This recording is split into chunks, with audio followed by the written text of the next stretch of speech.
When I regained consciousness, I saw my father walking toward me. I froze in place, unsure of how to react. It was only when he walked through me that I realized that he couldn't see me. "Happy birthday, Queenie." I watched as he patted my cousin, Queenie Anderson's head with a smile and handed her a prettily wrapped up gift. "Thank you, Uncle Ben." Queenie's birthday was 7 days after mine. All of a sudden, it dawned on me that I had been dead for 7 days. My family sat around a beautiful cake, celebrating Queenie's birthday. They laughed and spoke to each other merrily. It didn't seem to make a difference to them whether I was there or not. Even when we were kids, Queenie's birthday had been a momentous occasion. No one ever wanted to mention or care about mine. Queenie was just about to blow out her candles when my aunt, Caroline Johnson, asked casually, "Where's Yvonne, Benjamin? Why isn't she here?" My father frowned in disgust when he heard my name. "She hurt Queenie, so I told her off. Now she's off sulking somewhere." Aunt Caroline looked worried. "Were you too harsh on her? Yvonne's always been well behaved. She wouldn't have run off without telling anyone." However, Dad was unconcerned. "I just locked her up for a couple of days. She was let out a few days ago. If anything, I should have given her a harsher punishment." What he called a telling off was something I would never be able to forget. That night, he had come to me holding a thick baton and questioned me coldly. "Why did you push Queenie down the stairs?" I was trembling with fear, but still, I gritted my teeth and explained, "I didn't push her, Dad. She fell down herself." He brought down the baton on my leg abruptly. I screamed in pain, collapsing to the ground on my knees. Dad scoffed impatiently. "Now you know how much it hurts. Why didn't you think of that when you pushed Queenie down the stairs?" He rained blows on me, one after another, yet I bit my lip and refused to admit to anything. The more I resisted, the angrier he got, and the harder the blows. When he finally stopped, I was in so much pain that even my insides felt numb. I couldn't speak. Dad took that as defiance. He threw me into the basement, even though I was close to death. It was dark and cramped in the basement. He tossed me onto the ground like I was a bag of trash. I was claustrophobic. Frightened, I began to shake uncontrollably. "Dad! Dad, please don't lock me up in here." However, there was no sympathy in his eyes. He looked at me with cold indifference and hatred. Shaking my hand off, he looked down at me. "I'll let you out when you stop having evil thoughts, Yvonne Linus." Then, he turned and left, closing the only door to the basement without hesitation. Darkness enveloped me.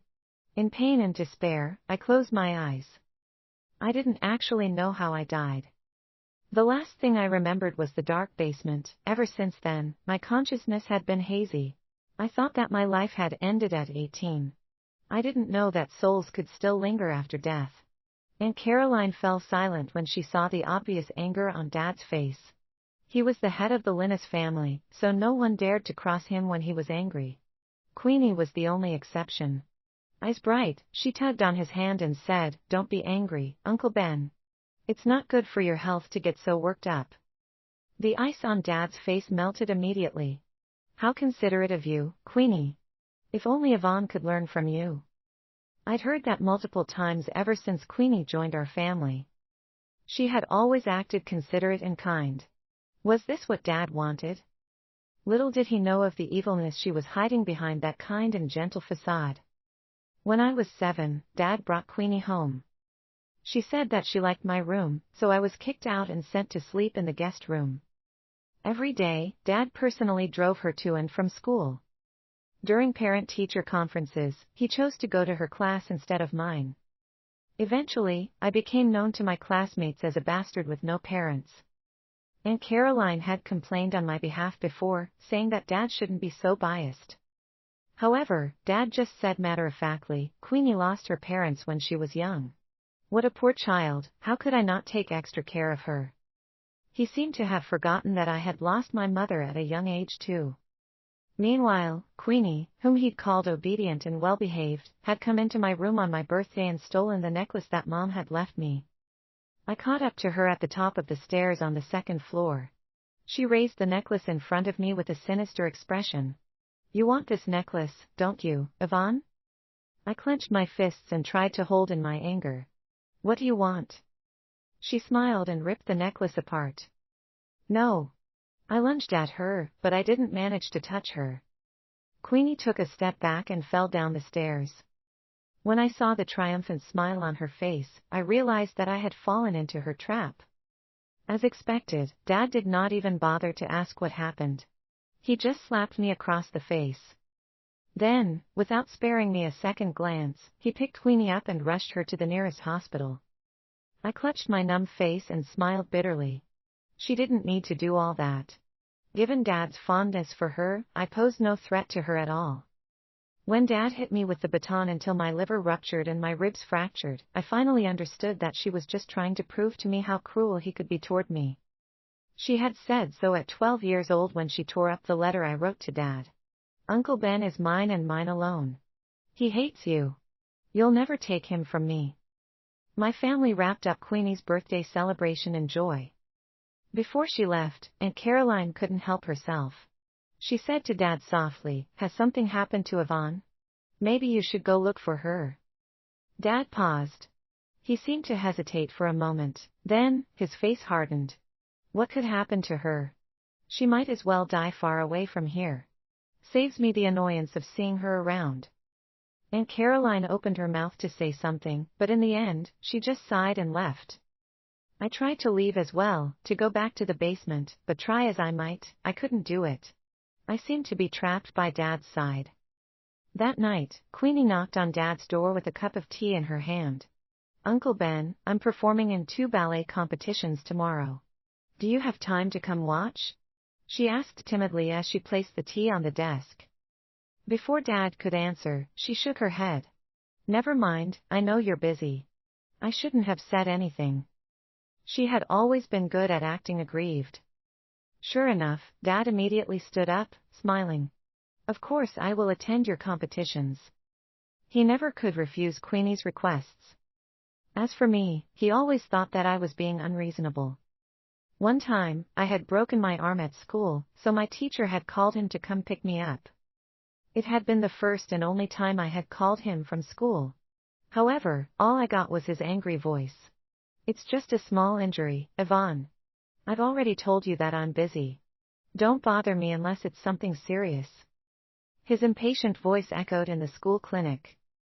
I sat there stunned, not knowing how to respond to the pity in the teacher's eyes. My eyes strained as I fought not to let my tears fall. Queenie returned to her room with a skip in her steps. I followed her into the room that was once mine. The room that Mom had decorated for me no longer looked the same. Queenie lay on the bed and called someone eagerly. "Hey, that old coot," Benjamin Linus agreed. The person on the other end said something. Queenie sneered in response. "You really didn't let that tart Yvonne out?" A chill ran through me at those words. The next day, Dad drove Queenie to her competition. During the journey, Dad seemed distracted. He kept glancing at his phone, but he did not do anything. I floated over and saw my name displayed on the screen. Was Dad thinking about calling me? As if reading my mind, he grabbed his phone and placed the call. "Sorry, the number you are calling is..." Before the automated message ended, Dad hung up. His expression was dark, his brows furrowed in anger. It was probably because I'd never missed his calls before. But I was dead now. I would never be able to answer his calls again. This small incident did not affect his mood. As the spotlight turned on, Queenie appeared on stage like an elegant swan. Dad stared at her intently, admiration filling his eyes. Aunt Caroline had once told me that Mom had been a good ballet dancer when she was alive. I had imagined myself dancing on stage countless times as well.